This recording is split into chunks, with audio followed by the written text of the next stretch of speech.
Y a nivel internacional, ¿hay algo que se puede hacer para demandar al Estado cubano? ¿Y cuál sería la utilidad de hacerlo?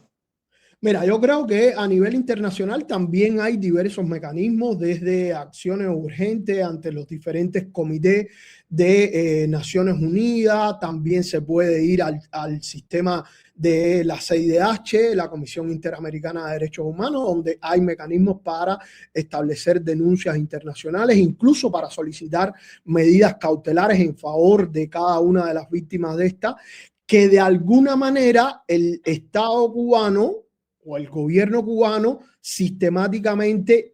continúa irrespetando este tipo de medidas cautelares, porque hay muchas de estas víctimas que ya tienen medidas cautelares y sin embargo son irrespetadas. Pero como mismo pasa en el caso de la denuncia penal dentro de Cuba, a mí me parece que es importantísimo agotar este tipo de recursos. Primero, porque esto va a hacer que los tomadores de decisiones internacionales se vean al menos en la obligación de pronunciarse respecto a esto. Primero, de pedirle al Estado cubano que informe sobre estas condiciones, si sucedió el hecho, si no sucedió, por qué sucedió, si lo investigaron, si tomaron las medidas necesarias, y en caso, a partir de la respuesta que pueda llegar a dar el gobierno cubano en representación del Estado cubano a estos tomadores de decisión internacional, los mismos tendrán que pronunciarse sobre la gravedad de estos hechos y sobre la realidad de Cuba.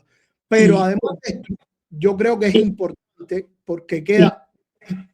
te iba a Termino. preguntar, en una Cuba libre, como mismo los represores van a pagar, o sea, pueden responder ante la justicia, también las víctimas pueden ser reparadas, ¿no? Por supuesto, por supuesto. Hay un principio internacional que es el principio de continuidad del Estado, que lo primero que establece es que,